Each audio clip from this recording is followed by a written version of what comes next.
네, 안녕하세요. 이원재입니다. 12월 24일 화요일 이원재 끝내주는 경제 라이브 시작하겠습니다. 제가 요즘 계속 생각하는 문제가 있는데 여러분들 윤석열은 무엇인가? 이 질문이 머리에서 떠나질 않아요. 윤석열은 어떤 사람은 술꾼이라고 하는데 여러분들 뭐라고 생각하세요? 어떤 사람들은 괴물이라고 하는데 여러분들은 괴물인 것 같으세요? 근데 제가 아무리 생각해봐도 술꾼은 술이 깨면은 지난밤에 있었던 일을 참회를 하거든요. 후회를 하고 사과를 해요. 술꾼 정상적인 술주정뱅이는 아닌 것 같아요. 근데 괴물을 생각해보면 괴물은 많은 피해를 끼치지만 목적이 없어요. 뭔가 이 세상을 망치겠다는 목적으로 움직이는 게 아니라 날뛰다가 그냥 피해를 주는 거라고요. 괴물이라고 표현하기 참 어려워요. 그래서 저는 악마라고 생각합니다. 여러분들 어떻게 생각하시는지 얘기해 주시면 좋겠어요. 분명하게 우리나라를 망치려는 목적이 있습니다. 그리고 장기적인 계획을 갖고 계속해서 망쳐가겠다는 계획을 세우고 그것을 실행해 가고 있는 그런 윤석열인 것 같아요. 자, 지금 내란이 어떻게 진행이 되었는지 착착착 속보가 나오면서 정리가 되어가고 있는데 이 이야기 오늘 좀 한번 정리하면서 윤석열은 무엇인가 이 질문에 한번 각자 답을 해보면 좋겠습니다. 이정환 슬로우 뉴스 대표가 내란의 재구성 그동안 쏟아지고 있는 뉴스 다 정리를 해드릴 거고요. 판교의 지평선에서 김혜연 비인크립토 한국일본 리드가 비트코인이 제2의 금이 될 수 있다고 그러는데 트럼프가 그렇게 만들려고 그런다고 해요. 이 이야기 무슨 얘기인지 그게 전략자산이란 개념이 나오는데 요거 좀 자세히 살펴보도록 하겠습니다. 먼저 이정환 슬로우 뉴스 대표 모시겠습니다. 안녕하세요. 어서 오세요. 네, 안녕하십니까. 네, 방금 민주당에서 속보가 들어왔는데 민주당에서 네. 한덕수 국무총리 네. 탄핵하겠다고 나왔네요. 네. 지금 무슨 상황이죠? 이게 그러니까 탄핵을 할 수 있느냐 없느냐 가지고 논란이 며칠 있었는데요. 이게 대통령 권한 대행이니까 탄핵을 하려면 제재구간 3분의 2가 필요하다, 200명이 필요하다라는 주장이 있었고요. 그런데 어제 국회 입법조사처에서 대통령 권한 대행이 아니라 총리 직무에 관해서 탄핵을 한다면 150명으로 가능하다라고 했습니다. 그러니까 이제 민주당 맘만 먹으면 바로 오늘이라도 탄핵을 할 수 있는 그런 상황이라는 거죠. 보니까 이제 한덕수 권한대행이 먼저 선을 넘었는데 이게 지금 쌍특검이죠. 그 내란죄 특검과 김건희 특검법이 있는데 두 개가 다 지금 국회에서 통과돼서 맞습니다. 한 총리한테 가 있는 거죠. 김건희 특검법은 이제 무려 4번째 특검법이 올라와 있는데 이걸 이제 거부권을 행사하겠다고 이제 행사 마지막 시간이 1월 1일입니다. 그러니까 이번 주 안에 그 결정을 해야 되는데 이걸 계속 미루고 있단 말이죠. 그리고 과연 대통령 권한대행이 거부권 행사할 이 권한이 있느냐? 권한 대행은 현상 유지만 하는 비상 상황에 유지만 하는 거지. 거부권이라는 건 대통령 개인의 굉장히 이 강력한 권한인 거잖아요. 권한 대행에게 그 정도 권한은 없다라는 논란도 좀 있었습니다. 근데 이미 양곡관리법을 거부권을 행사했어요. 그래가지고 이제 지금 여러 가지 뭐 쟁점이 있는데 아무튼 지금 국회 입법조사처는 교통정리를 해서 151명만 있으면 탄핵이 가능하다. 탄핵이 가능하다. 그리고 거부권 행사는 자제하는 게 또 원칙이다. 그리고 국무위원 임명도 할 수 없다. 그러니까 대통령 권한 대행은 아주 권한이 그 제한적으로 행사돼야 된다는 거고요. 다만 특검법이 통과되면 특검 임명은 또 할 수 있다. 왜냐하면 국회에서 추천을 한 사람 임명할 수 있고 헌법재판관도 임명할 수 있다. 이것도 논쟁이 좀 있었습니다. 이게 권한 대행이 임명할 수 없다라고 국민의힘 주장하고 있고 네. 그런데 이게 또 애매한 게 이미 황교안 당시 8년 전에 권한대행이 임명한 또 전례가 있거든요. 지금 그러니까 한덕수 권한대행은 할 수 있는 걸 안 하겠다고 하고 할 수 없는 걸 굳이 하겠다고 우기고 있는 그런 상황이라서 이 민주당에서 이제 탄핵을 서두르고 있는 상황인데 이게 그러니까 거부권 행사를 가지고 탄핵할 수는 없고요.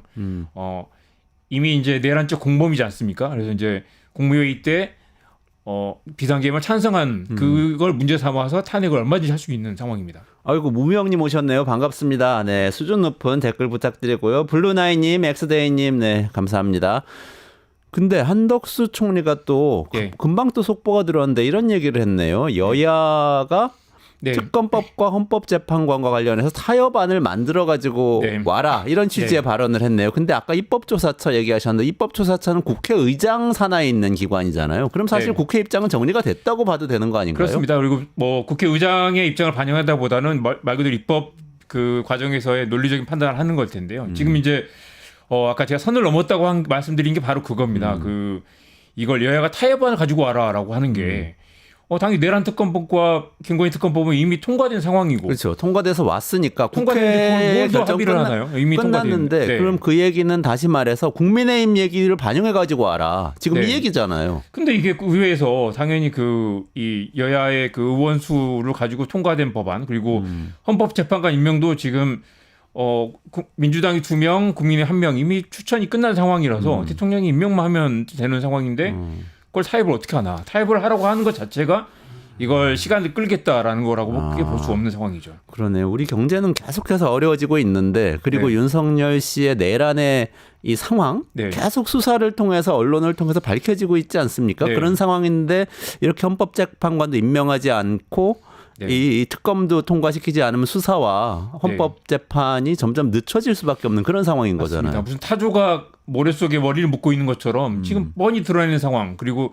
심지어 내란죄 공범인 그 권한대행이 지금 시간을 끌고 있는 시간을 끌더라도 이게 오래 끌 수는 없고 결국 해봐야 며칠밖에 안 될 텐데 게다가 오늘 탄핵안이 권한대행 탄핵을 해버리면 또 다시 이제 최상목 그 지금 경제부총리가 이어받을 가능성도 있고요. 그다음에 교육부총리가 간다는 이야기도 있고 심지어 오늘 노정면 의원이 했던 말은 뭐냐면 5명 한꺼번에 탄핵을 해버리자 국무위원들을 탄핵을 그러면 해버리면 국무회의가 소집이 될 수 없기 때문에 지금 올라와 있는 이 특검법이 그냥 자동으로 공포가 된다는 거죠. 건가요? 그런 논의까지 나오고 있습니다. 그런 주장이 나올 정도로 지금 굉장히 답답한 상황이네요. 일단은 그래도 네. 내란 혐의가 지금 이 수사가 되어야 되는 상황인데 네. 그 정황은 계속 드러나고 있잖아요. 근데 네. 사실 속보가 너무 많아서 잘 정리가 안 되는데 이게 네. 얼마나 분명한 건지 쭉 한번 정리를 해주시면 뉴스를 좋겠습니다. 보면 볼수록 아마 경악하시는 분들 많을 겁니다. 도대체 어떻게 이런 그 민주주의 국가에서 이런 상상할 수 있나라는 네네. 텐데요.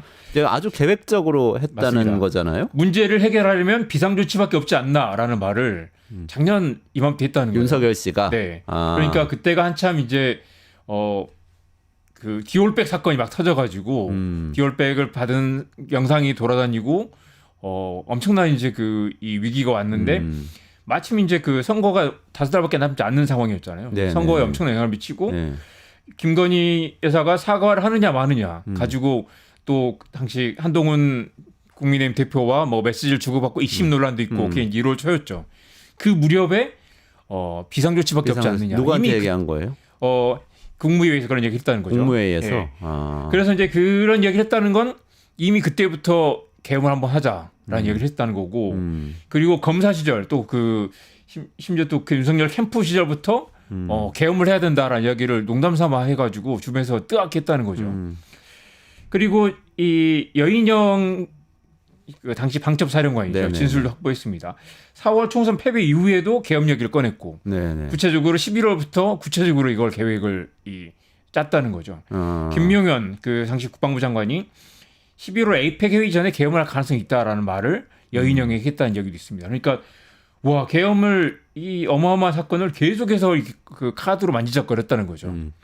자, 검사 시절에 뭐 이렇게 얘기했던 것도 있겠지만 네. 정확한 정황을 생각해 보면 그래도 작년 말쯤에 네. 어느 시점에서 비상조치가 필요하지 않나라는 게 조금 구체화된 얘기고 네.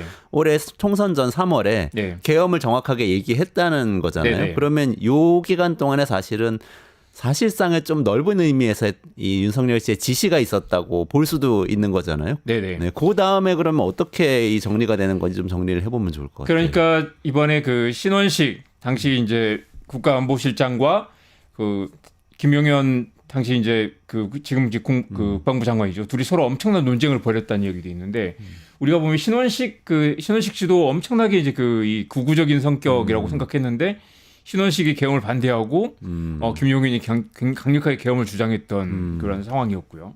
그게 3월달 이후에 벌어진 네, 3월달 얘기인 거죠. 최근에 이제 당시에 신원식 씨가 장관이었던 거죠. 네네, 국방부 장관이었는데 지금 이제 그건 좀 수사로 밝혀져야 되겠지만 갑자기 국방부 장관을 바꾼 것도 사실 굉장히 의아하다는 이야기가 있었거든요. 김용현이 경호처장이었는데 네네. 국방부 장관으로 바뀐 네. 거죠. 그게 네. 8월이었나요? 네네 그렇습니다. 5달 안 돼서 이제 갑자기 국방부 장관이 교체된 배경을 두고 지금 와서 돌아보면 계엄을 하기 위한 준비로 김용현을 거기 심었다라는 이야기 가능할 것 같고요.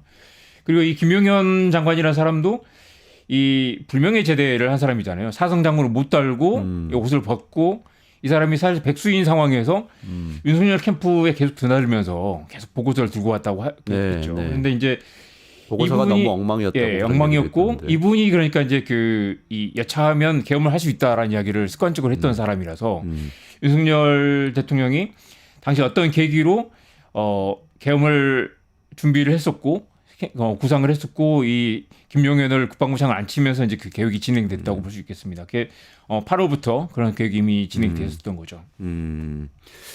그러면 그 사람들 말고도 노상원 전 정보사령관도 네. 나오고요. 지금 여러 인물들이 나오지 않습니까? 네. 그러면 일단은 큰 의미에서 계획은 그러면은 네. 작년 12월에 시작해서 3월과 8월을 거치면서 네. 구체화가 되었다고 네. 보고 이게 네. 지시 과정이라고 보고 네. 구체적인 실행 과정을 이제 인물들 중심으로 좀 설명을 해주시면 이 좋겠습니다. 노상원이라는 사람이 정말 정말 무슨 이걸 가지고 영화를 찍어도 믿지 않을 정도로 영화 시나리오라고 해도 정말 황당하다고 생각할 텐데 노상원은 이 여군을 성추행한 혐의로 징역 2년을 선고받았어요. 그랬는데 이런 사람이 이제 안산에서 점집을 또 운영했고요. 간판에 아기보살이라는 그 간판이 있는 점집을 운영을 했고 반지하 아파트에서 이번에 롯데리아 활동이라는 게 그 점집의 100m 앞에 거리에서 있었습니다. 근데 노상원 씨가 근데 그럼 성추행 혐의로 군에서 불명예 제대를 네. 한 게 시점이 언제쯤이죠? 2016년입니다. 2018년이에요. 2018년에 선고를 받았네. 네네. 그 다음에 선고를 받고 잘린 뒤에 점술가로 활동을 했고요. 활동을 했고. 이 특이한 부분이 군인들에게 연금이라는 건 정말 엄청난 거잖아요. 이분이 그렇죠. 이제 불명예 제대를 했기 때문에 군인연금 퇴직하자마자 나오잖아요. 네. 원래. 연금을 못 받는 상태입니다. 근데 또 하나 간단하게 이 TMI를 말씀드리면 윤석열이 김용현을 이 사표를 받아줬어요.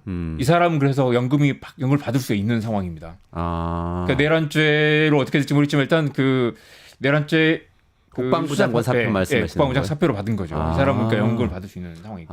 그러면 뭐 해고된 거하고는 좀 다른 네, 그렇죠. 의미네요. 노상원은 근데 해고가 됐기 때문에 연금을 받을 수 없고 생계형으로 점술가를 했었고 이 사람이 지금 이제 이 내란의 그 비선 실세가 된 거는 이것만 잘 되면 자기가 다시 청와대로 돌아갈 수 있다라는 말을 했다는 거예요. 청와대라는 표현을 썼는데, 네. 그러니까 이 어떻게든 이게 다시 권력을 잡기 위해서, 그러니까 이번에 이제 김용현이 여인영에게 노상원을 만나봐라라고 얘기를 했다는 거죠. 그래서 안산까지 가서 롯데리아 앞에 가서 만났는데, 재미있는 건 이 선이 끈 떨어진 사람, 게다가 비리 혐의로 퇴출된 사람을 다시 만나보라고 했고, 그러니까 이 김용현도 뭔가 이렇게 비밀을 지키기 위해서 자기하고 좀 가까운 그리고 말이 통하는 그리고 뭔가 음모론적인 사람을 이 은밀하게 만났고 이 사람에게 힘을 실어줬던 거죠. 그리고 이 정보사령관이잖아요. 전 정보사령관인데 정보사라는 데가 이제 사실 불법적인 일을 상당히 많이 한다고도 하고요. 그리고 또 이렇게 정보를 취급하는 영역이기 때문에 이 오비들의 역할이 그만큼 컸다는 거예요. 오비들이 퇴역한 군인들이 또 후배들에게 자기 정보원들 소개시켜주기도 하고 은밀한 그 불법적인 정보들을 서로 거래하는 역할을 했기 때문에 노상원이 그렇게 밀려났는데도 오비 모임에서 직간접적으로 정보사에 계속 그 역할을 했었고 이번에도 노상원이 이제 문상호에게 현직 정보사령관에게 심지어 지시라는 그런 모습도 발견됩니다. 그러니까 큰 틀에서 보면 작년 11월, 올해 3월, 그리고 8월을 거치면서 쭉 모의를 해오다가 모의 과정에서 신원식 국방부 장관이 당시 국방부 장관이 뛰쳐나가고 그 자리를 그러면 김용현 경호처장으로 대체하고 그리고 노상원 전 정보사령관을 김용현 장관이 끌어들이면서 만나보라고 했고 실무 작업을 노상원에게 맡긴 거죠. 그러니까 이번에 그 박안수 이제 계엄사령관이 실제로 이제 포고령을 받아보고 어떡하지라고 했다는 거예요. 그 얘기 증언 국회에서 얘기했죠. 이 계엄사령관은 사실 거의 바지나 마찬가지였고 내용을 전혀 모르는 상태에서 툭 던져졌다는 거죠. 그런데 실제로는 그 모든 배후의 실무 작업들을 이 노상원이 하고 사람들 조직하고 끌어들이고 구체적인 그 타임라인까지 계획을 다 노상원이 뒤에서 하고 있었던 거죠. 그러면 김용현, 노상원 여기가 이제 핵심이네요. 핵심입니다. 그럼 롯데리아에 모이는 이야기부터 한번 좀 풀어주시면 어때요? 네네. 그게 이제 실행 과정인데. 네네네. 그러니까 이미 12월 1일에 롯데리아에서 1차 모임을 했는데 그때 이제 문상호 정보사령관이 정보사령관이 별 3개인데 이 사람이 안산까지 가가지고 성추행으로 잘린 전 자기의 전임 그 사령관을 만나가지고 모의를 했다는 거죠. 그게 왜 거기까지 그런데 이 사람은 이게 했을까? 자칫 잘못하면 자기 모가지가 날아갈 텐데. 그런데 또 보면 이게 그 아까 연금 이야기를 했지만 문상호도 지금 이제 정보사령부에서 정보사에서 이 하극상 사건에 연루돼 가지고 지금 물을 먹게 될 그런 상황이라는 거죠. 그래서 잘리느냐 마느냐 아니면 그 진급이 누락되느냐 마느냐 하는 상황에서 줄을 잡아야 되는데 네. 이 노상훈이라는 그 이 점쟁이가 전직 자기 전임 그 선배였죠. 점쟁이가 또 김영현과 가깝고 대통령과 연결된 실세라는 걸 알고 어떻게 이 줄을 잡아야 되겠다. 아니면 이 명령을 거부하면 자기는 갈 데가 없다라고 생각을 했던 거죠. 심지어 노상원이 롯데리아 모임에서 이 문상과 데리고 나온 대령들에게 다음에는 네가 여단장 해라라고까지 이야기를 했다는 거죠. 인사까지 막. 네, 자기가 그 정도 힘이 있는 것처럼 이 사람은 그 한갓 반지하에서 이 전보는 사람인데 롯데리아에서 그런 얘기 한다는 것도 참 되게 웃긴 것 같은데. 그러니까 그 정도로 이 공간이 없었다는 거죠. 그리고 네. 그 아기보살 그 반지하 점집은 다른 그 여성 점술인과 같이 사무실을 썼기 때문에 거기서 이런 내란 모의를 하기는 어렵고 그래서 이제 이런 그 사람들이 롯데리아에서 논의를 했다는 거죠. 뱀닭도 팔았다면서요. 네? 뱀닭. 뱀닭이라는 게 구더기를 뱀에게 먹여서 구덕? 예, 그 뱀을 이제 닭에게 잡아먹기 위해서 그 뱀닭을 팔았다는 건데요. 뱀이 죽어가지고 거기 구덕이 생긴 거 아니에요? 뱀이 죽어서 구더기 생기면 그 구더기를 닭한테 먹였다. 그런 거죠. 네. 닭이 뱀을 예, 직접 꽤 쪼아먹지 비싸게 않아서. 팔렸고 또 뭐 나름 효험이 있다는 소문이 돌았다고 합니다. 근데 뱀닭 팔고 전 보던 사람들이 지금 네. 현직 장성하고 네. 이런 이 정말 중요한 부대잖아요. 네. 비밀 부대의 네. 간부들 모아놓고 뭐 작업짓을 했다는 거잖아요. 이게 아마 이제 그 수사를 해보면 드러날 텐데 이게 공식적인 경로로는 이런 이 모의를 하기 어렵고 어떤 이렇게 소문이 해 나갈 거기 때문에 자기 아는 사람 중심으로. 근데 아는 사람이 하필이면 끈떨어진 사상을 못단 그 김영현 장군 전직 장군과 태혁 장군과 그리고 성추행 혐의로 밀려난 사람 그리고 또 밀려날 수 있는 정보사령관 그런 사람들을 모아가지고 이런 그 모의를 했고 제대로 준비가 안 된 상태에서 그 서둘러 밀어붙이다가 이제 결국 실패한 거죠. 이걸 보면은 김용현 장관이 국방부 장관 되는 순간 군이 사실상 무너졌다고 봐야 되네요. 네. 신원식이 뛰쳐나간 순간에. 그리고 이번에도 많이 얘기가 나왔지만 그 부당한 명령을 과연 그 거부한 군이 있었는가? 실제로는 이제 현장에서 이렇게 그 상대적으로 국회의원들 체포하라는 명령을 듣지 않은 것도 있지만 네. 실제 헬기 타고 출동한 것도 사실이고요. 곽종군이라든가 지금 그 여인영이라든가 그 사람들은 다 내란적 공범이라는 걸 피할 수가 없는 상황. 아무리 소극적으로 저항했다고 하지만 결국 군인들이 명령을 거부하지 않고 다 따랐고 내란죄 공범이 된 상황인데 이번 사건을 계기로 이렇게 군인들이 부당한 명령에 어떻게 대항해야 되는가라는 것들에 네. 대한 그 논의가 나올 거고요. 우리가 그런 이야기도 했죠.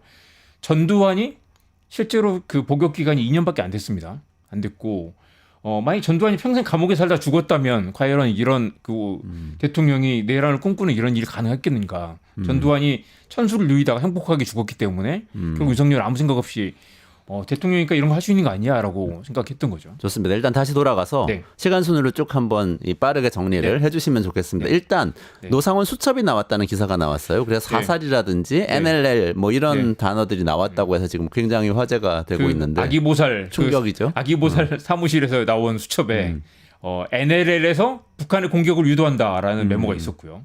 수거 대상 명단, 수거라는 게 체포라는 의미죠.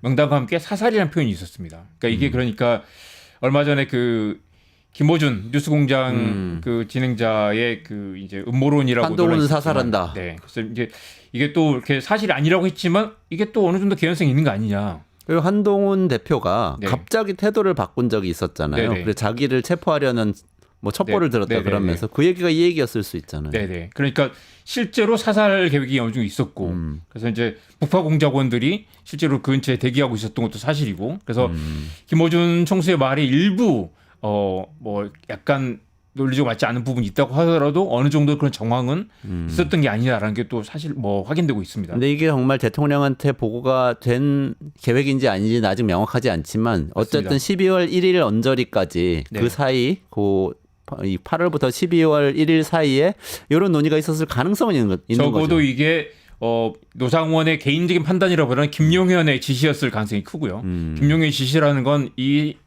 계엄을 오래전부터 김용현과 윤석열은 둘이 논의를 했기 때문에 윤석열의 지지였을 가능성도 매우 높습니다. 좋습니다. 그러면 그 다음은 12월 3일인가요? 네. 그 12월 1일 롯데리아에서 만나고 네. 나서 그날 저녁에 우리가 10시 반에 굉장히 굉장히 상기된 표정의 윤석열 대통령이 굉장히 막 이렇게 놀라운 계엄 선포를 했잖아요. 근데 이미 그게 그날 아침부터 착착착 준비가 되고 있었고요. 아침에 이 국방부 장관 공관에서 김용현과 노상원이 만났고, 그러니까 노상원이 서울로 왔다가 또 오후 3시에 내려가서 롯데리아에서 이제 또 그 2차 회동을 했었던 거죠. 그리고 윤석열과 김용현, 노상원, 문상호가 이제 실질적인 계엄 사령 지휘비였고 사실 거의 사흘 만에 12월 1일에 롯데리아 모임이 있었기 때문에 거의 사흘 만에 이 계엄을 서둘러서 급조했다라고 볼 수 있겠습니다. 그리고 이제 정보사령부 100여단, 그러니까 사실 노상원이 있었던 정보사령부가 실질적인 이제 12.12 군사 쿠데타 때 전두환의 30경비단 같은 역할을 했다는 거죠. 그래서 이제 실제로는 이제 윗선에 이 시스템이 있지만 굉장히 낮은 낮은 단계에서 이걸 지휘해가지고 이렇게 뒤엎는 그런 모습을 볼 수 있고요. 그 서울의 봄 영화에서 그 경복궁 안에 있는 맞습니다, 전두광하고 뭐 맞습니다. 기타 등등 다 노태우 다 모여 있는 그거. 그러니까 이게 상명하복 시스템이 아니라 하나의 이 작은 부대만 가지고도 이걸 움직일 수 있었다는 거죠. 그리고 나머지는 전혀 모르는 상황. 박한수 같은 사람은 어떡하지 할 정도로 도대체 이걸 누가 지휘하고 있는지도 모르는 상황에서 이 정보사령부를 이용해서 이 판을 짰다는 거고요. 오후 7시에 삼청동 안가에서 또 김용현과 조지호, 김봉식 경찰청장이 모여가지고 굳이 이것도 보면 왜 굳이 대통령실을 두고 삼청동 안가에서 모였는지도 의문이지만 윤석열 씨가 그때는 있었던 거잖아요. 네. 삼청동 안가에 있다가 또 저녁에 다시 이제 대통령실로 와서 또 저녁에 10시 넘어서 국무회의를 소집을 했죠. 국무회의는 5분밖에 걸리지 않았다고 합니다. 조지호 전 경찰청장은 거기서 쪽지를 받았다. 네. 이렇게 얘기고 쪽지에 지시 내용이 있었다는 거고. 체포하라는 체포하라는 지시가 있었다는 거. 국회의원들 체포들 하라는 거. 네. 그랬고요. 그리고 오후 9시에는 윤석열이 조태열 외교부 장관과 최상목 기획부재무 장관에게 국회 운영비를 끊어라. 비상계엄 입법부 운영 예산을 짜라라는 지시를 했는데 그 말은 이미 이제 계엄을 하고 군대가 국회와 모든 정부를 장악한 다음 단계까지도 이미 지시를 했다는 거죠. 그런 거죠. 이런 정황들을 보면 2시간짜리 계엄 말도 안 돼. 이게 단순히 계엄했다가 뭐 국회에서 반대하니까 접었다. 아니면 단순히 경고하기 위한 계엄이었다라는 거 이미 증거가 차고 넘치는 상황입니다. 체포 계획들, 사살 계획까지 있었고 심지어 또 선관위에 간 그 군인들은 2건까지 준비했다는 거잖아요. 네. 그러니까 9시에 최상목, 조태열에게 쪽지 전달하고 그다음에 10시 17분에 국무회의 여는 거죠. 네. 국무회의는 5분밖에 걸리지 않았고 윤석열이 긴급 담화를 시작한 건 10시 23분입니다. 10시 23분. 그 사이에 이제 굉장히 요식적인 국무회의를 열었는데 이건 국무회의가 아니었다는 결론으로 지금 가고 있는 것 같아요. 국무회의 이제 정족수는 맞췄다고 하는데 여전히 국무회의 그 참석자 명단도 밝혀지지 않았고 심지어 회의록도 작성하지 않은 상태입니다. 그래서 이게 회의가 그 의결사항은 아니고 심의사항인데 심의조차도 이루어지지 않았다면 이것도 그 내란의 구성 요건이 되는 것이죠. 네. 그리고 긴급 담화를 하고. 네.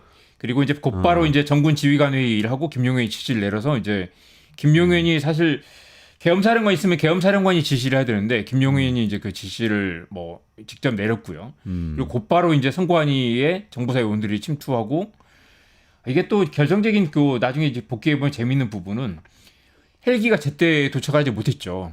헬기는 10시 38분에 승인 요청을 했는데 이게 그 의사소통이 잘 안 돼가지고 헬기가 이제 실제로 비행의 승인이 떨어진 건 11시 31분이고 이미 그때는 이제 국회의원들 상당 부분 이제 국회 안에 들어가 있었던 상태라서 1시간 가까이 지연이 된 거네요. 네. 비행 승인을 그러니까 이게 그만큼 이제 김용현이라는 사람이 되게 그 치밀하지 못한 아까 보고서도 제대로 못 쓰는 사람이라고 했잖아요. 그런 분이 이 모든 걸 총괄 지휘했기 때문에 굉장히 곳곳에서 구멍이 많았고 결과적으로 허술했던 게 굉장히 다행이었다고 할 수 있습니다. 굉장히 많은 군인들이 투입됐던 것도 맞고 나름 이 1년 가까이 준비한 그런 계엄인데도 너무 허술해서 사실 실패했고 그 실패했던 게 우리 한국 민주주의에는 엄청난 다행이라고 생각할 수 있죠.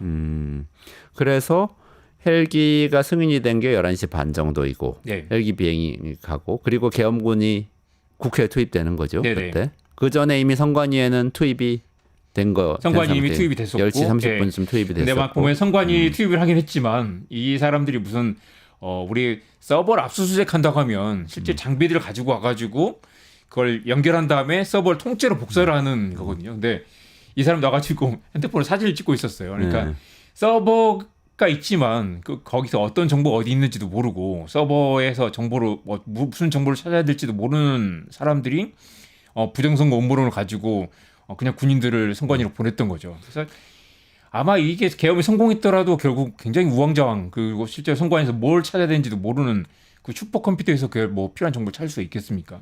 저거 뭔지 알 것 같아요. 네. 거기 극우 유튜브 같은데 보면요, 네. 선거 부정 밝히려면 선관위 서버 이미지 떠오면 된다 이렇게 막 얘기하거든요. 네네. 거기서 이미지 떠온다는 건 근데 네. 우리가 컴퓨터 네. 하드를 이렇게 똑같은 이미지로 구울 수 있잖아요. CD에다가. 네. 그래서 네. 그걸로 윈도우, 딴 컴퓨터에 윈도우도 설치하고 그럴 수가 있는데 이미지 떠온다는 거를 아마 네. 헷갈린 것 같아요. 이미지, 사진 이미지 찍어오는 그럴 수도 걸로. 있겠네요.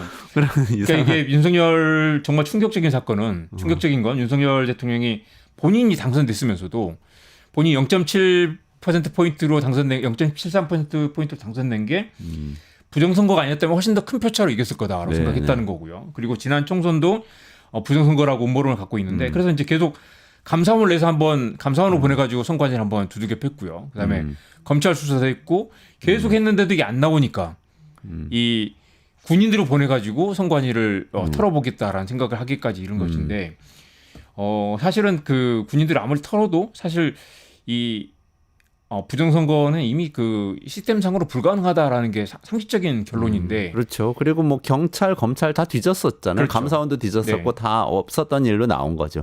근데 시간순으로 봤을 때 그럼 왜 윤석열 씨가 그 현장에 있던 특전사령관한테 전화해가지고 막 의원들 끌어내라고 했다는 네네. 박정권 사령관의 증언이 네. 있었잖아요. 그게 그게 언제쯤이에요? 자정 30분입니다. 0시 30분입니다. 0시 30분. 그리고 그때는 이미 이제 그 표결을 진행하고 있는 상황이었고 네. 1시에 이제 그 계엄 해제 요구안이 통과됐죠. 네, 그러니까 네. 이미 그때는 국회의원들이 190명 이상, 200명 가까이 지금 이미 들어와 있는 상태였죠. 그러니까 헬기 비행 승인이 늦어지고 그러니까 막 초조해 하다가 네. 실제로 그러니까 다 모여서 지휘를 하고 있었다고 좀 그렇게 느껴지네요. 윤석열, 김용현, 네네. 뭐 박안수 이런 사람들이 같이 모여서 네네. 뭔가 막 상황을 보다가 안 되겠으니까 막 윤석열 씨가 다그치다가 자기가 직접 나서서 전화하고 화를 내기도 하고 성질을 내기도 하고 그랬죠. 근데 그러네. 만약에 이 사람이 정말 허술했기 때문에 다행이지만 군인들이 미리 근처에 대기하고 있다가 순식간에 국회를 점령했다면 아직까지도 군인들이 도심을 점령하고 있는 상태가 될 수도 있죠. 그러네요. 1시에 어쨌든 계엄 해제안이 국회에서 통과가 되고 네. 그다음에 계엄 해제는 윤석열 씨가 4시 반쯤 새벽 4시 반쯤 발표했죠. 그 사이에 네. 또 2차 계엄 시도했다는 그 이야기도 사이에 있고. 또 이제 그 합참으로 가서 지하 벙커에서 또 논의를 하면서 계속 미루고 눈치를 보고 하다가 도저히 안 되니까 이제 4시 반에 이제 4시 계엄 반에 해제를 한 거죠. 계엄 해제를 했다. 그거 이외에 근데 또 기갑여단 투입해가지고 사실은 이 국회만 이렇게 장악하는 게 아니라 더 밀고 들어오려고 했다는 얘기도 있어요. 기갑여단이 사실 이제 12.12 사태 때 탱크 몰고 들어온 그 부대인데 사실 이게 보면 그 역사를 두고 같은 일이 반복되는 것 그리고 우리가 이 시스템의 문제를 해결하지 않았기 때문인데 기갑여단이 파주에 있습니다. 그러니까 서울까지 30km 거리밖에 안 되고 만약에 당시 오케이를 했으면 정말 탱크가 서울까지 밀고 들어오는 사태가 있을 수 있었던 거죠. 그리고 이 9.3회 기갑여단장이 그날 오후에 롯데리아에서 미팅을 하고 다시 서울로 올라온 그 사람입니다. 그러니까 이미 노상원 계획에는 기갑여단을 투입하는 방까지 포함이 돼 있었던 그러니까 거죠. 안산에서 네. 만나고 다시 기갑여단장은 현장 서울로 올라왔고 그러니까 정보사령관 사무실, 그러니까 정보사령관 사무실. 판교에 와서 이제 대기하고 네, 있었던 거죠. 판교에 와서 대기하고 거기서 있었다. 지시만 있으면 바로 했을 텐데 이게 수사로 밝혀져야 되는 부분이지만 왜 더 한꺼번에 움직이지 않고 이 시간 딜레이가 있었는가? 헬기는 승인이 늦어서 그렇다고 하지만 군인들 움직임도 굉장히 좀 더딘 그런 모습을 볼 수 있거든요. 이거 위에 또 눈길 끌었던 게 사실은 수사단 얘기였어요. 네. 그 한겨레 어제 보도했던데 네. 제2수사단인가요? 정보사를 그러니까 아까 만들려고 말씀드린 했다는 그 거? 판교에 모여가지고 정보사령부에 모여가지고 제2수사단이라는 게 실제로 있는 개념은 아닙니다. 그러니까 이제 이 김용현이 만약에 계엄이 성공하면 자기 직속으로 이걸 이제 수사하는 팀을 따로 두려고 했었다. 국방장관 직속의 네. 수사팀을 꾸리려고 수사팀을 한 거예요. 꾸려서 그 수사팀에서 군인들로 구성된 수사팀에서 선관위를 털려보고 했던 거죠. 다 잡아들이려고 네. 했던 거죠. 그러니까 뭐 두건을 씌워가지고 잡아가지고 가서 뭐 지하 벙커에 가둔다. 그리고 이제 거기서 이제 뭐 고문을 하든지 뭘 하든지 윽박질러가지고 부정선거라는 걸 입증하려고 했다는 거죠. 그런데 이 수사단이라는 것도 사실은 굉장히 이 실체가 없는 데다가 당시 이제 김봉규 대령, 정성욱 대령 이 사람들에게 다음엔 네가 여단장 하라고 말했다는 거죠. 이 사람들이 이제 롯데리아 멤버였고요. 여기서 이 계획을 짜서 제2수사단을 가지고 이제 선관위 부정선거를 입증하려고 했던 것 같습니다. 그게 옛날에 전두환의 합수보 같은 그런 일을 하려고 그랬던 거 아닐까요? 네네. 그걸 모델로 삼았던 것 같은데 그럼 여기까지 쭉 한번 정리를 해보면 네. 일단 작년 말에 이 대통령은 윤석열 씨는 계획이 있었던 것 같고 네. 올해 3월에 구체적으로 계엄령이라는 이야기를 했고 네. 그리고 그 사이에 여러 가지 계획을 둘러싼 이야기들이 이 일을 실행을 주도하고 있는 김용현 씨와 네. 노상호 씨 사이에 왔다 갔다 했을 거고 네. 그리고 12월 1일에 확실하게 여기 참여할 사람들을 모아서 작전 지시를 사실상 하고 작전 지시는 아마 그러니까 김용현 이미 여러 단계로 계획을 짜고 마지막에 노상원하고 해서 이제 실무적인 것만 이야기한 다음에 3일 만에 계획을 짜고 밀어붙였던 거죠. 밀어붙였다. 그리고 12월 1일에는 이렇게 아까 말씀하신 타임라인대로 쭉 선관위와 국회를 장악하는데 나중에 기갑 여당까지 몰고 서울로 진입해서 완전히 장악하려고 했다. 돌아서 그리고 보면 수사단을 꾸려서 주요 요인들을 바로 수사를 시작하면서 이제 전국을 장악하려고 했다. 부정선거를 입증해서 판을 뒤집어 엎으려는 그렇죠. 생각이었을 거고요. 선거를 무효화할 수도 있었을 거고요. 지나서 돌아보면 올해 1월에 김건희 여사 사과를 하지 않고 버티는 건 박절하게 대하지 못해서 했다고 하고 총선에 패배했는데도 계속해서 국정 운영 규칙을 바꾸지 않았던 것은 이미 작년 이맘때부터 여차하면 계엄으로 뒤엎겠다라는 계획이 서 있었기 때문에 굳이 사과를 하거나 국정 규칙을 바꾸거나 총선 패배의 책임을 자기의 실패라고 받아들이지 않았던 것도 이건 다 부정선거 때문이었고 계엄에서 뒤집어 엎으면 된다고 생각했던 마음속에 있었던 거겠죠. 그럼 윤석열 계엄 계획 1년을 지금 정리를 해주신 거네요. 네. 지금 좋습니다. 근데 이렇게 막 다 드러나고 있는데 아직도 내란 특검법이 국회에서 통과됐음에도 불구하고 공포되지 않고 그리고 탄핵 심판도 사실은 앞으로 어떻게 될지 좀 불투명한 거 아마 아니에요? 오늘 이제 한덕수 권한대행이 탄핵이 되고 나면 직무정지가 되고 다시 이제 권한대행을 다시 넘겨받고 이 특검법은 통과되지 않을 수가 없고요. 헌법재판관도 권한대행이 임명하지 않을 방법이 없습니다. 마지막 이것만 말씀드리고 싶은데요. 네.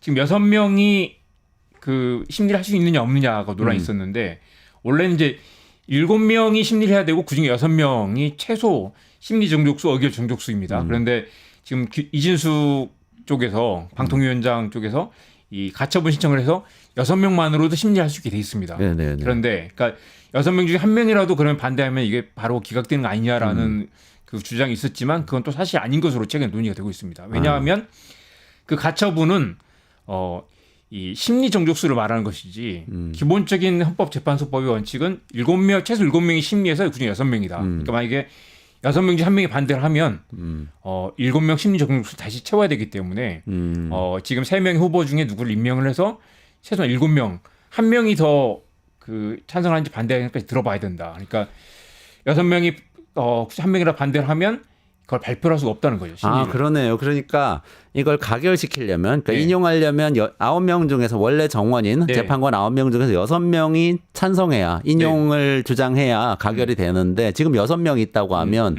나중에 3명이 더 오더라도 6명이 다 찬성하면 판결이 안 달라지니까 그렇죠. 그냥 6명이 다 결정할 수 있다. 인용은. 그러니까 최소 7명 중에 6명이 찬성해야 통과되는데 6명 중에 5명만 찬성한 6명 중에 6명 중에 6명이 찬성하면 통과가 되는 거죠. 되지만 그러니까 6명 중에 5명만 찬성하면 부결을 할 수는 없다. 그러니까 저는 이렇게 해석했어요. 거꾸로 기각을 시키려면 네. 4명이 기각을 네. 주장해야 되잖아요. 네. 근데 4명이 기각을 주장을 할지 안 할지는 9명이 다 차기 전에는 사실은 알 수 없는 거죠. 5대1이 됐을 맞습니다. 때 맞습니다. 예. 새로운 사람들이 와서 다 인용을 주장해 버리면은 다시 뒤집어지니까 3분의 1 아니 정확히 9명 중에 6명이다 됩니까? 6명이 한 명을 안 되면 안 된다는 건데 기본적인 원칙 마지막으로 최소한의 말씀드리면 7명이 심리를 해서 그중에 6명이 찬성해야 통과되는 건데 네. 그러니까 지금은 7명이 안 됐지 않습니까? 그러니까 만약에 한 명이라도 반대를 하면 다시 7명에게 물어봐서 6명을 채워야 된다는 거죠. 네, 알겠습니다.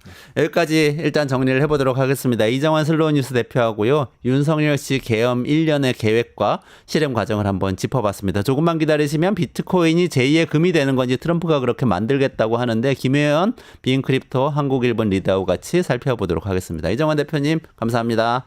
네, 고맙습니다.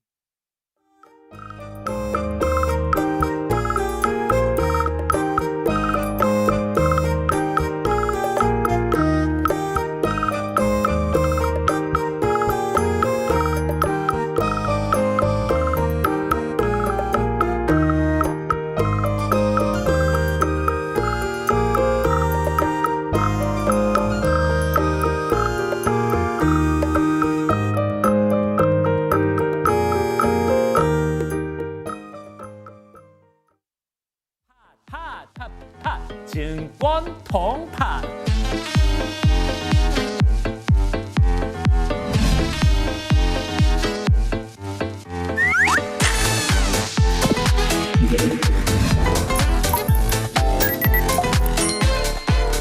매일 낮 12시에 많은 참여 바랍니다. 네, 미국에서 트럼프 대통령 당선인이 비트코인을 전략 자산, 전략 비축 자산으로 만들겠다 이런 얘기를 했다고 하는데 이게 비트코인을 석유처럼 비축하겠다 이렇게 들리기도 하고 또 비트코인이 옛날에 그 한국은행이나 이런 세계 중앙은행에 금 쌓아놓는 것처럼 금처럼 되는 건가? 국가가 다 확보해야 되는 게 되는 건가? 그러면 가격 엄청 오르지 않을까? 이런 생각이 들게 만들어요. 그래서 김혜연, 비인크립토 한국일본 리드 모시고 이 이야기 좀 깊이 있게 여쭤보려고 합니다. 어서 오세요. 안녕하세요. 안녕하십니까? 네.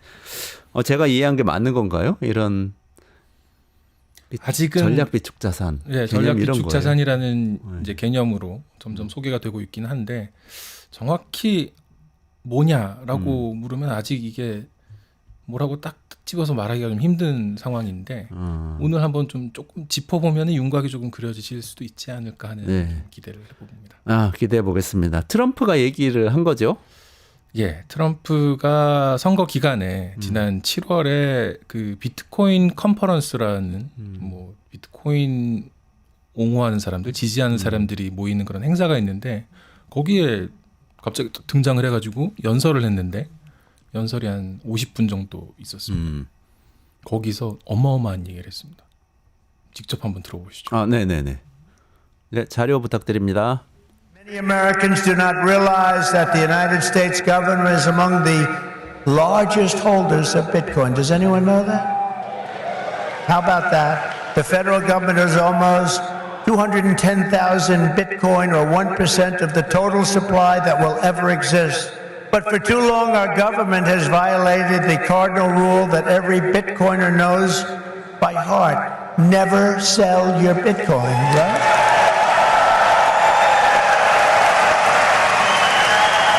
That's right, isn't it, huh? That's right.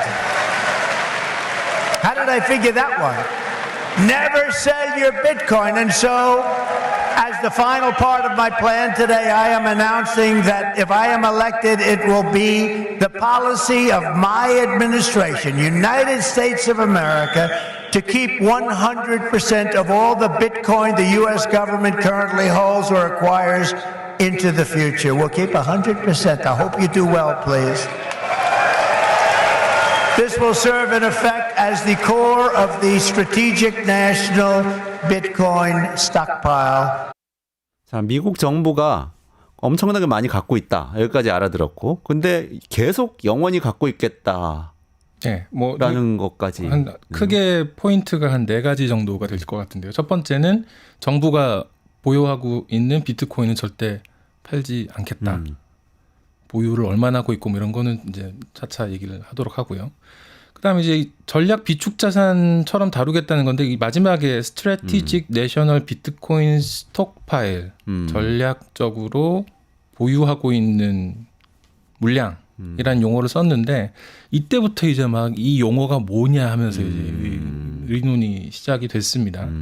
그리고 세 번째는 모든 미국인한테 이게 이익이 되는 어떤 영구적인 국가 자산이 될 것이다. 미국의 국가 자산이 될 것이다 하는 거 하고 그다음에 네 번째는 비트코인 보유자 커뮤니티를 아주 내가 존경한다. 그러면서 아까 뭐 지금 보여드린 대목에 나오지 않았습니다만 100년 전의 철강 산업과 다를 바 없다. 100년 전 철강 산업은 사실 미국 경제를 이끌었던 산업이죠. 그렇죠. 철강왕, 카네기, 록펠러 이런 사람들 그렇죠. 나올 때. 그래서 이제 비트코인이 지금 세계 단일 자산으로는 세계에서 9번째로 큰 시가총액 가치를 갖게 됐는데 그 정도만 그 정도 된 것만으로도 미국의 이 비트코인 보유자들 이 보유자들의 집단을 존경한다라는 의미를 얘기를 했습니다. 단일 결국 자산으로 9위라는 게 무엇 중에서 9위라는 거예요? 여러 자산 클래스가 있지 않습니까? 뭐 미국 정부가 보유하고 있는 아니요. 자산이요. 그 어떤 뭐 기업의 기업의 주식이라든지 아니면 네네. 뭐 금이라든지 어떤 단일한 종목으로 그 가치가 얼마인지를 측정했을 때 비트코인이 지금 세계 9위가 됐는데 그 시점에 이것만으로도 충분히 이 보유자 커뮤니티는 존경받을 만하니 내가 여러분들한테 선물을 줘야겠다라면서 지금 이런 얘기를 한 거고 그러면서 결국 한 얘기는 미국의 대표적인 산업으로 키우겠다 이런 약속이었어요. 트럼프는 역시 화끈하군요. 화끈해요. 듣고 싶은 얘기였을 것 같은데 컨퍼런스면은 그 투자자들이 많이 참석한 거였겠죠. 근데 그 전략 비축 자산이라는 거 저는 사실 석유하고 관련해서 좀 들어봤는데 전략 비축류라는 개념이 있잖아요. 맞습니다. 항상 미국이 유가가 막 문제 될 때마다 전략 비축류 풀겠다 뭐 이런 얘기하면서 네, 유가 안정시키고 그러는데 비슷한 건가요? 그렇죠. 그 전략 비축류 소개를 먼저 드릴게요. 그러면 네. 전략 비축류가 정식 영어로는 Strategic Petroleum Reserve입니다. 줄여서 SPR이라고 보통 부르는데요. 70년대 초반에 이 오일 쇼크 이후에 75년부터 미국 정부에서 도입을 했습니다. 네. 그때부터 한 7억 2,700만 배럴을 전국 4곳의 지하 원유 저장 동굴에 보관하고 있다 이렇게 설명을 하는데 뭐 양은 사실 가늠이 잘 안 됩니다. 근데 이게 기본적으로는 90일분의 석유를 비축하는 게 기본이에요. 90일 동안 미국 전체에서 사용할 수 있는 석유. 그거보다 훨씬 많이 지금 비축을 하고 있는 건데 어쨌든 이 대통령 명령에 의해서 이건 쓸 수가 있습니다. 그래서 비상시에 쓰기 위한 용도이기도 하고 수급이 원활하지 않으면 이걸 그 기름을 좀 풀어가지고 가격을 안정시키는 그런 역할도 합니다. 허리케인 카트리나 때 미국에서는 풀었던 적이 있었고요. 근데 이게 뭐 미국만 그런 게 아니고 세계 각국이 다 이런 게 있습니다. 그렇겠죠. 이게 갑자기 무슨 전쟁이 나서 석유가 없어지면 맞습니다. 나라가 멈춰버리니까 맞습니다. 비상시에 대비해서 좀 있긴 있어야 되겠죠. 근데 이제 이게 처음 만들어진 게 보면 오일 쇼크 때라고 말씀드렸잖아요. 네네. 오펙에서 오일 쇼크 때 이제 기름 값을 통제를 공급량을 통제하기 시작한 거였잖아요. 네. 그러니까 이제 비산유국 내지는 석유 구매 국가들이 협회를 하나 만듭니다. 국제에너지기구라는 IEA를 만들어서 여기에 들어와 있는 회원국들은 아까 말씀드린 최소 90일분의 석유를 비축하도록 되어 있습니다. 그래서 이제 때에 따라 이걸 갖다가 방출하기도 하는데 지금까지 4번 방출했습니다. 첫 번째가 90년에 이라크 쿠웨이트 침공 때, 그 다음에 2005년 허리케인 카트리나 때, 그 다음에 2011년 리비아 내전 때, 그리고 러시아 우크라이나 침공이 있었던 2022년에를 각각 방출 결정을 내린 적이 있었는데 우리나라도 IEA 회원국이고요. 우리도 지금 9,800만 배럴을 비축하고 있는데 이거는 공공 비축량이고 민간 비축량까지 합치면은 한 191분을 지금 비축을 하고 있는 상태입니다. 자, 지금 장황하게 설명드린 이 SPR이라는 거는 전략 비축이라는 게 어떤 개념인지를 설명드리기 위해서 이 석유를 예를 들어서 설명을 드린 건데 유사시에 공급난이 예상이 되거나 아니면은 전략적인 필수 자원으로 좀 필요할 때 쓸 수 있도록 이렇게 저장해 놓는 개념이라고 봐야겠죠. 석유만 있느냐? 아닙니다. 우라늄도 전략 비축 자원으로 보유하는 경우가 있고요. 네. 헬륨도 있고요. 아까 말씀하신 금도 있습니다. 네. 미국 같은 경우에는 의료 장비도 전략 비축 장비로 자원으로 보관을 따로 하고 있습니다. 네네. 물론 식량도 있습니다. 재밌는 거는 캐나다 같은 경우에는 메이플 시럽이 시럽이요? 전략 비축. 시럽 없으면 살 수 없는 사람들인가 보죠. 중국에서는 돼지고기가 전략 비축 자산이고 그다음에 어떤 나라는 또 뭐 버터, 건포도 이런 게 전략 비축 자산이라고 하고 면 이것도 뭐 전략 비축 자산으로 분류되는 경우가 있다고 하네요.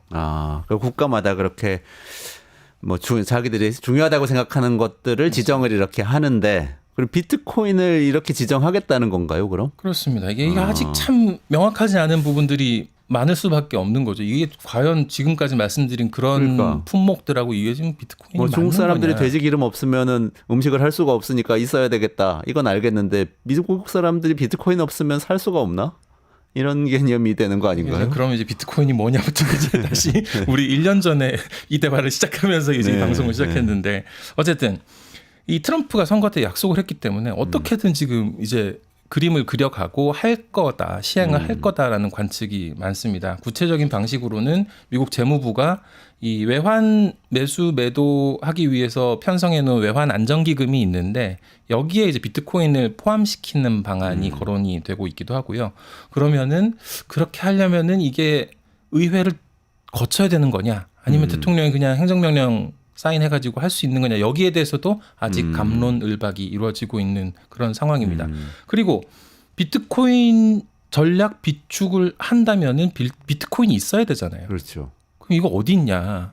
트럼프가 미국 정부가 아까 보유하고 있다고 21만 개 갖고 있다. 그다음에 전체 공급량의 1%다라고 한 거는 기본적으로는 범죄 수익으로 압수한 비트코인을 말하는 겁니다. 범죄 수익 그러니까 뭐 블랙마켓에서 비트코인으로 거래하면서 뭐를 밀수를 한다거나 그렇죠. 이랬을 때 덮쳐가지고 그렇죠. 뺏어온 거. 뭐 마약, 무기, 뭐 저기 음란물 이런 거를 거래할 때 그런 때또 비트코인이 많이 많이 쓰였으니까 쓰이죠. 그거를 네. 압수를 했는데 근데 이게 정기적으로 팔았었거든요, 그동안은. 나 안 팔겠다. 그리고 이거 계속 갖고 있겠다라는 거죠, 정부가.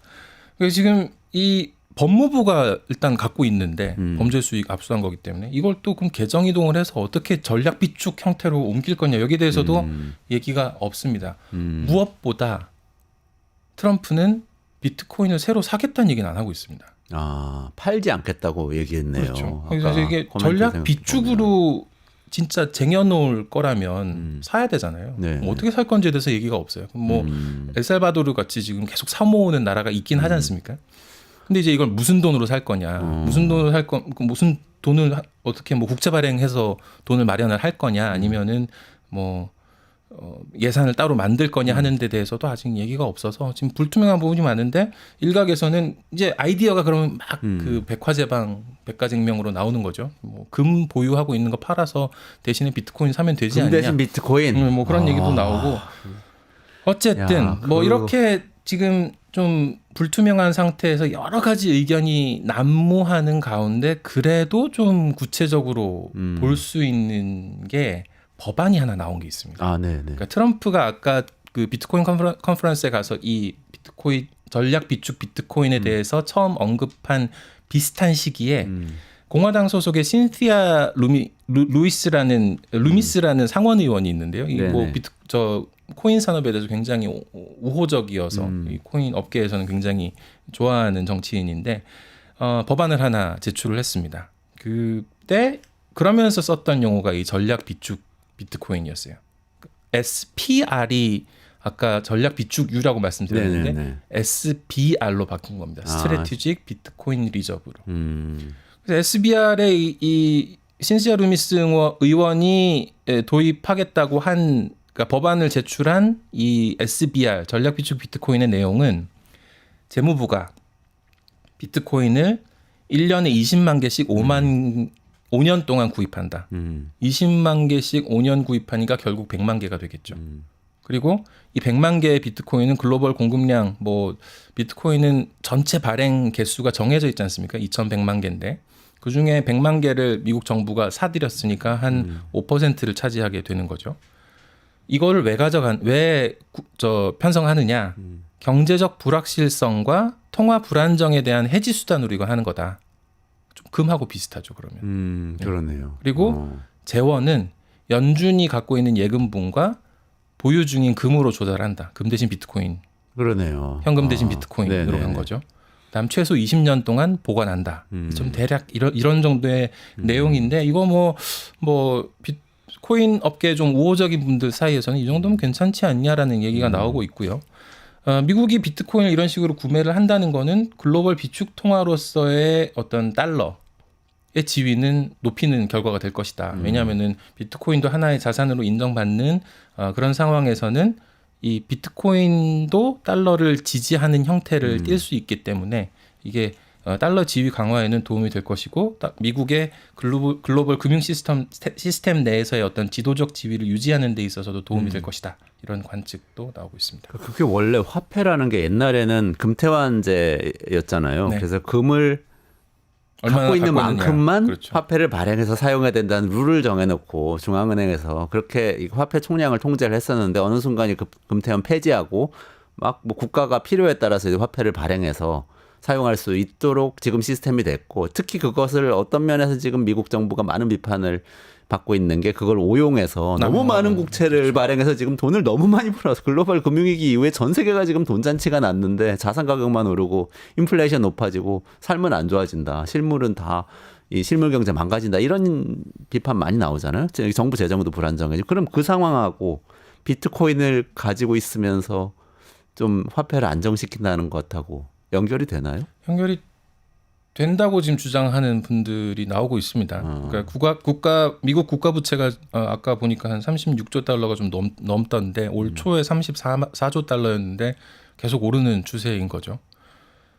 그래서 이제 아까 말씀드린 그 루미스 상원 의원 같은 경우에는 5년 동안 100만 개 구입하면 미국 부채를 비트코인으로 갚으면서 부채를 줄일 수 있다라고 얘기를 합니다. 왜냐하면 비트코인 가격이 오를 것이기 때문에. 아, 그러니까 그럼 비트코인을 사서 가지고 있으면 가격이 오르면서 부채를 갚는데 처음에는 부채를 갚을 만큼 사는 건 아니지만 비트코인이 비싸질 거니까 그렇죠. 그걸 부채를 갚을 수 있다. 그대로 갚아주는 거죠. 그래서 그 부채 상환 때도 그냥 비트코인을 쓰자는 겁니다. 바로. 아, 그럼 우리는 미국한테 비트코인으로 미국 국채 갖고 있는 사람들 비트코인으로 받는 거예요, 나중에? 결국은 이제 장기적으로 비트코인이 계속 상승할 거란 전망에 기초한 어떤 이거는 뭐 논리라고 볼 수 있을 것 같은데 또 다른 전문가도 있습니다. 2050년까지 비트코인 100만 개를 미국 정부가 계속 꾸준히 매집을 한다. 그러면은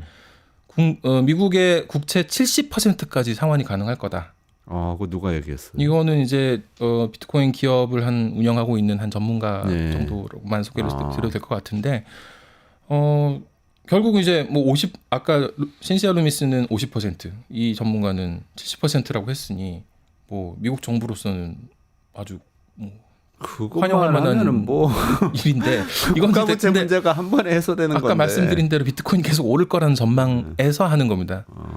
그리고 또 이 미국 중국이 경쟁하고 있는 구도에서 중국이 또 미국 국채를 많이 갖고 있지 않습니까? 지금 일본에 이어서 두 번째 정도 되는 것 같은데 예전엔 1위였습니다만 이게 이제 굉장히 좀 부담이 되는 상황인데 중국이 이렇게 언제든지 상환 요구를 할 수도 있는 거고 이런 상황에서 블록체인 기술로 국채를 토큰화하는 비트코인 도입한 다음에 그런 블록체인 기술을 발전시키는 과정을 거치게 되면은 거래가 쉬워지면서 중국이 아닌 국채 보유자들이 더 비율이 늘어날 수 있다. 뭐 이거는 하나의 그냥 주장이긴 한데 어쨌든 뭐 이런 이야기도 미국에서는 지금 많이 나오고 있는 상황입니다.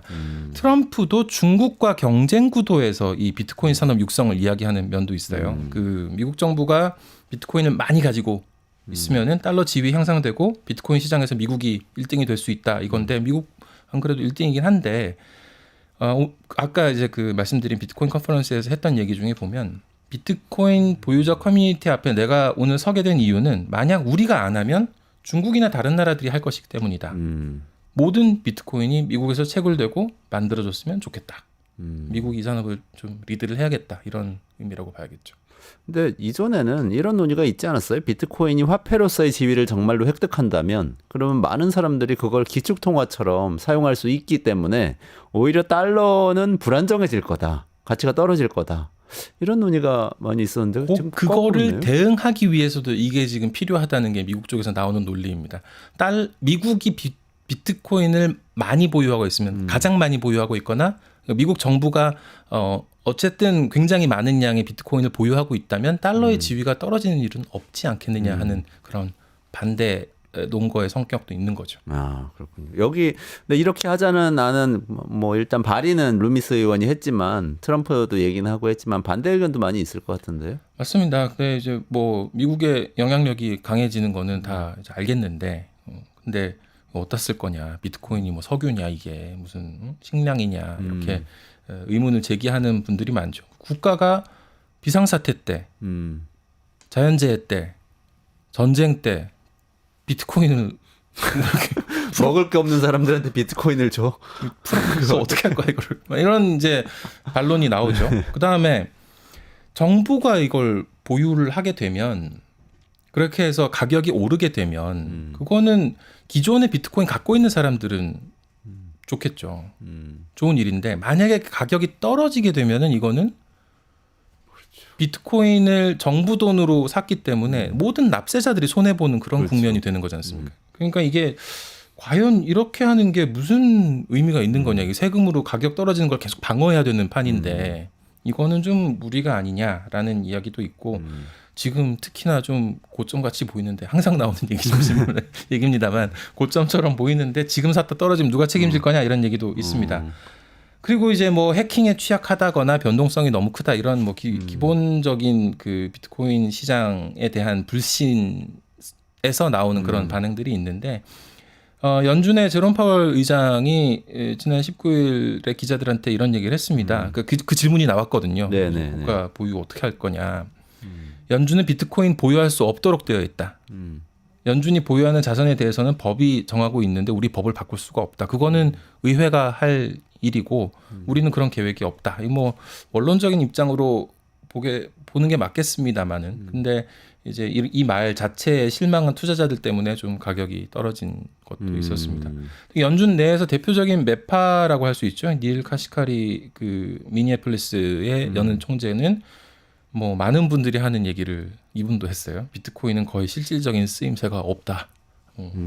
굉장히 실망이 나왔는데 어쨌든 뭐 이런 반응들을 계속 보다 보면은 비트코인이 결국은 여전히 지금보다도 좀 더 신뢰를 찾아야 되고 구해야 되고 받아야 되는 그런 상황이라고 볼 수 있을 것 같습니다. 그리고 지금까지 많이 보아왔던 투기에 가까운 그런 행태 그리고 거기에 따른 변동성이 극복되지 않으면 이게 과연 가능하겠느냐 이런 얘기도 할 수밖에 없을 것 같습니다. 그 연준에서 그렇게 세게 나와서 그런지 사실 비트코인 옹호자들이 연준을 굉장히 또 적대시하는 경향이 있죠. 그렇죠. 뭐 일론 머스크도 또 최근에 연준의 직원 너무 많다고 맞습니다.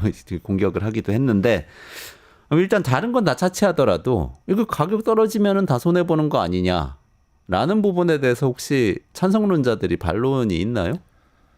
가격 무조건 오를 거라고 믿나요? 찬성론자들. 이걸 그러니까 아까 말씀드린 대로 모든 것은 가격이 계속 오를 거라는 전제 기초에 있고 그 전제는 지금까지 비트코인 한 15년의 역사가 증명을 한다 이렇게 얘기를 하기 때문에 이게 사실 논박이 안 됩니다. 서로 이게 안 맞습니다. 근데 기본적으로 코인 산업에 대한 비판은 많잖아요. 이거 실체가 없는 거 아니냐라는 얘기는 많이 뭐 코인 얘기 나오면 다 누구나 어디서나 들을 수 있는 그런 얘기인데 시청자분도 많으실 것 같고요. 근데 그런 여론이 있기 때문에 본연의 한계가 좀 있다고 보는 게 우선 맞을 것 같고요. 그 다음에 트럼프 당선인이 이번 선거에서 이걸로 저 코인 산업에 대한 어떤 우호적인 태도로 점수를 많이 땄습니다. 아마도 표도 많이 얻었을 것 같아요. 그래서 그 바이든 정부가 코인 산업에 되게 코인 산업을 탄압했다. 네네. 그러면서 해리스도 똑같다. 이런 식으로 얘기를 하면서 우호적인 이미지를 상대적으로 가져간 게 있다 보니까 뭐 지금 그것도 이제 이게 논박이 안 되는 그런 상황입니다. 이게 초점이 안 맞아서. 트럼프 인수위 대변인 이번에 여기에 대해서 얘기한 걸 보면은 워싱턴 관료주의의 늪 속에서 이전 정부는 더 많은 규제와 더 높은 세금으로 혁신을 억압하려고 했는데 트럼프 대통령은 취임하게 되면 암호화폐 그리고 기타 신기술에서 미국의 리더십을 장려할 거란 약속을 지킬 겁니다라고 얘기했는데 이건 참 뭐 그냥 정치인들이 하는 이야기 모든 크레딧을 다 가져가는 거죠 이렇게 하면. 그런 것 같은데 그래도 그러니까 지금 말씀대로 하면은 어쨌든 뭐 논리가 어떻게 됐든 간에 트럼프 정부는 할 것 같다 이런 생각이 팽배한 거네요. 지금 인사를 맞습니다. 봐도 그런 느낌이 좀 있긴 있던데 어떠세요? 맞습니다. 지금 막 관료 인선들 발표되고 있죠. 예, 뭐 몇 명 이제 그 이쪽 산업과 관련된 인물들을 살펴보면 SEC의 게리 겐슬러라는 위원장이 있었는데 되게 뭐 코인 산업에 우호적이지 않다, 적대적이다라고 해서 비판을 많이 받았었거든요. 이 업계에서. 그래서 트럼프가 이 비트코인 컨퍼런스에 가서 게리 겐슬러를 내가 취임하는 첫날 해임할 거야 막 이런 얘기를 해서 또 박수를 엄청 받은 일도 있었습니다. 그랬는데 게리 겐슬러가 임기가 상당 기간 남았음에도 불구하고 본인이 그냥 트럼프 취임하면 난 사임하겠습니다라고 했거든요. 그러고 나서 이제 트럼프가 그 위원장을 새로 지명을 했는데 이 인물이 폴 애킨스라고 디지털 상공회의소라는 뭐 일종의 이익 단체가 하나 있습니다. 여기는 미 상공회의소처럼 미국 기업들의 이익을 옹호하는 그런 미국 대표하는 그런 뭐 단체인데 디지털이 앞에 붙어 있어요. 그래서 여러 이제 디지털 산업들의 대표자들이 들어가 있고 특히 코인 산업에서도 많은 사람들이 참여하고 있는 그런 곳에서 공동 의장을 했던 인물입니다. 그 인물이 이제 SEC 위원장으로 지금 지명을 받은 폴 상태고요. 애킨스. 네. SEC가 금융감독원 같은 곳이죠. 우리로 따지면 금융감독원, 증권, 금융위원회, 거래소, 금융감독원 기능이 조금 이제 중첩돼 있는 그런 기능으로 봐야 될 것 같은데요. 그리고 데이비드 섹스라는 백악관의 AI 크립토 총책임자, 총괄 뭐 지금 미국에서는 그런 거 얘기할 때 짜르라는 용어를 쓰죠. 그 러시아 재정에서 네네네. 용어를 따와서 이 데이비드 섹스는 페이팔의 최고 운영 책임자 CEO 겸 벤처 캐피탈 크래프트 벤처스의 대표였던 인물입니다.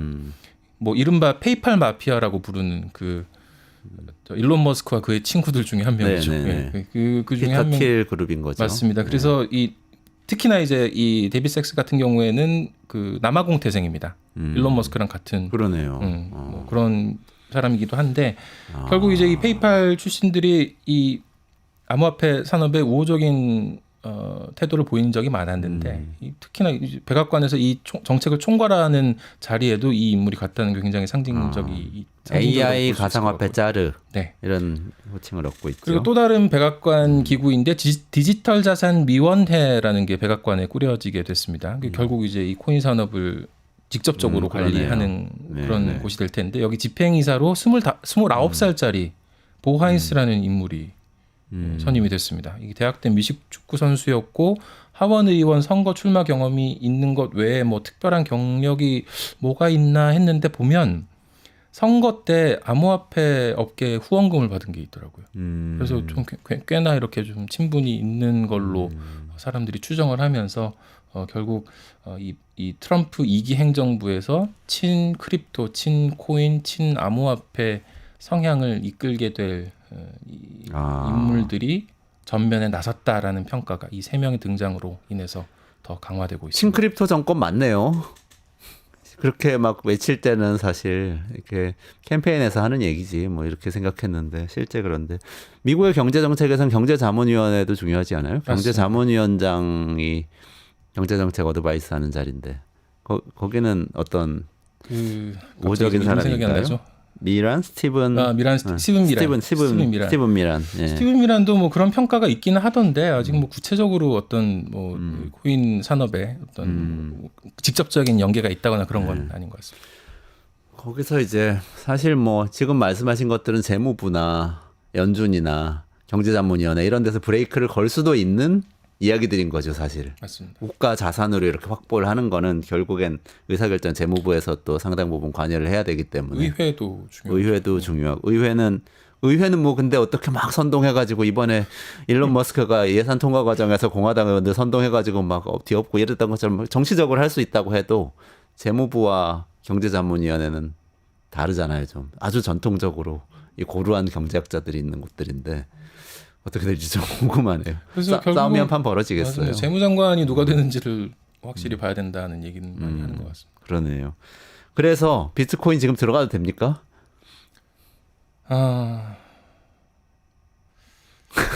어려운 질문입니다. 어려운 질문인데 이 코너 처음에 시작할 때가 올해 초였는데 네. 그때 이제 비트코인 ETF가 미국에서 막 승인이 나고 그다음에 이제 올해 4월에 있었던 반감기 비트코인 반감기가 예정이 되어 있는 상황이어서 다들 이제 오를 거라고 예상을 하던 시기였는데 트럼프가 거기에 뭐 엄청난 동력을 실어준 건 맞았던 것 같아요.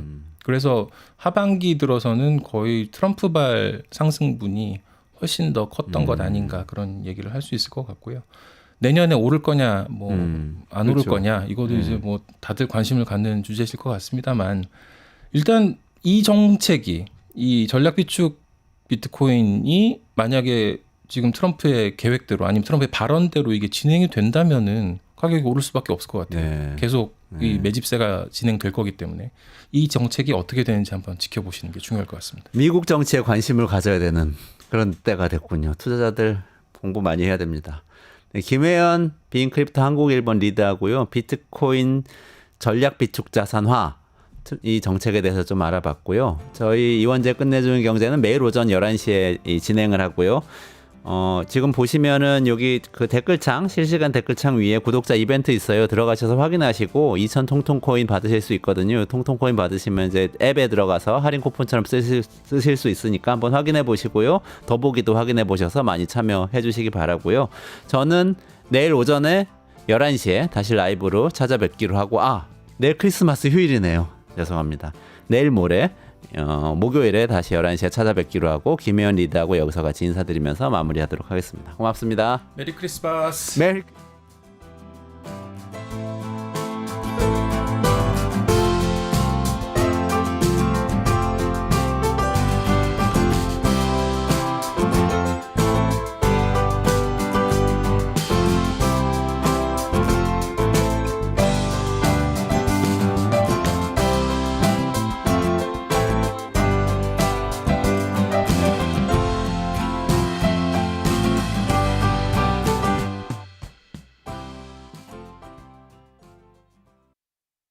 유튜브 구독하고 실시간 채팅과 댓글을 남기시면 매일매일 7,000TTCO를 드립니다. 참여 방법은 통통물 어플을 다운로드하고 회원가입과 로그인을 해주세요. 마이페이지에서 나의 회원 고유 번호를 복사해주세요. 유튜브 구독 후 실시간 채팅이나 댓글창에 고유 번호를 한 번만 입력하면 준비 끝! 지금 유튜브 채팅과 댓글 쓰기 참여하고 7,000TTCO 받아가세요.